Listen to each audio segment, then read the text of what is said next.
The trouble is not with the Jews. The trouble is with Zionists. Jews don't like Zionists. Most Zionists are false Jews.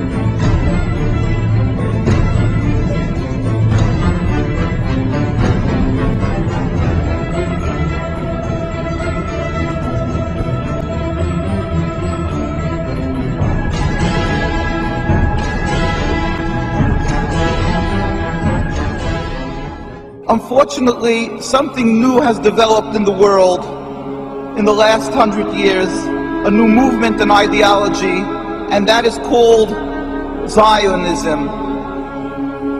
People confuse Judaism and Zionism. They consider it one and the same. But it could be nothing further from the truth, because in actuality, Zionism is antithetical to Judaism. It is the diametric opposite.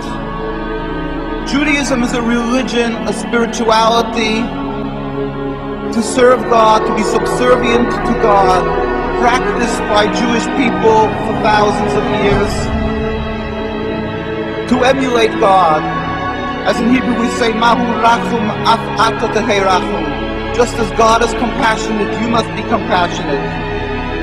Zionism is the transformation of Judaism into something new, entirely different, into nationalism, a political goal to have a land, to be a proud nation amongst nations, removing God from the equation. Judaism was the way of the Jewish people for thousands of years by all the God-fearing Jews. Zionism is 100 years old, by non-practiced, created, concocted by non-religious Jews as a whole. Theodor Herzl, people who detested and abhorred the religion and looked for a way out, for a way to be considered still distinguished people and still remain not people who were thrown out of the community, so they gave themselves a new form of Judaism. Congressman Julius Kahn presented Woodrow Wilson with a letter from three prominent Jewish Americans. They were Henry Berkowitz of Philadelphia, Max Senior of Cincinnati, and Professor Morris Jastrow of the University of Philadelphia, Pennsylvania. It read in part, "We raise our voices in warning and protest against the demand of the Zionists for the reorganization of the Jews as a national unit, to whom now or in the future territorial sovereignty in Palestine shall be committed. This demand not only misrepresents the trend of the history of the Jews, who ceased to be a nation 2,000 years ago, but involves the limitation and possible annulment of the larger claims of Jews for full citizenship and human rights in all lands in which those rights are not yet secure.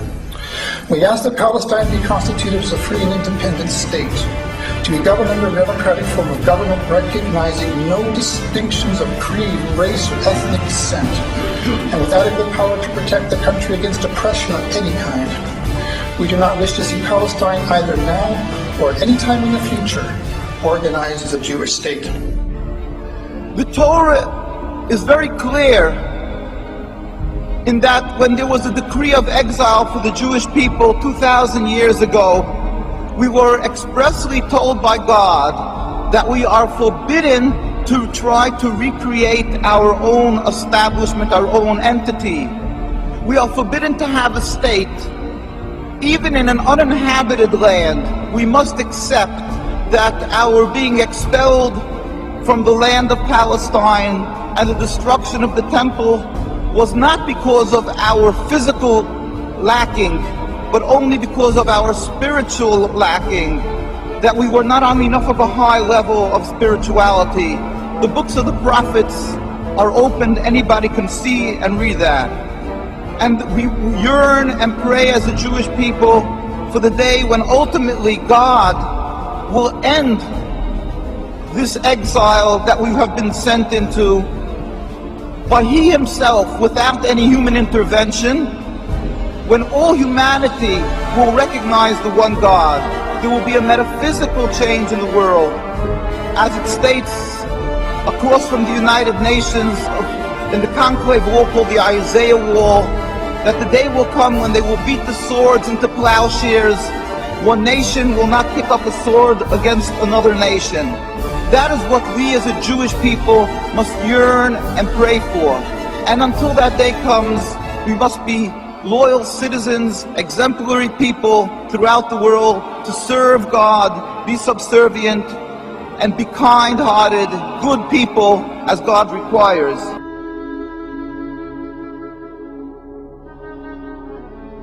I start by saying that I'm a Palestinian with strong Armenian roots, with a commitment to serve Palestine as a whole. I am a product of the Palestine that was pre the State of Israel, with a birth certificate that says Palestine. And I think I have inherited that vision of that beautiful geographical spot that is a melting pot of different ethnic groups, which in my Christian faith is also the cradle of Christianity, but also the source of Judaism and Islam.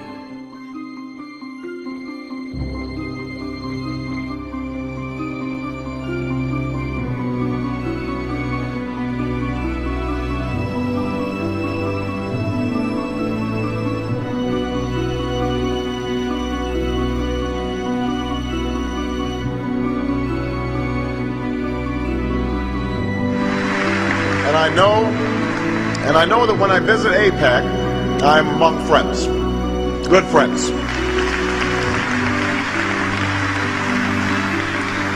Friends who share my strong commitment to make sure that the bond between the United States and Israel is unbreakable today, unbreakable tomorrow, unbreakable forever. I have been proud to be a part of a strong bipartisan consensus that has stood by Israel in the face of all threats. That is a commitment. That is a commitment that both John McCain and I share, because support for Israel in this country goes beyond party.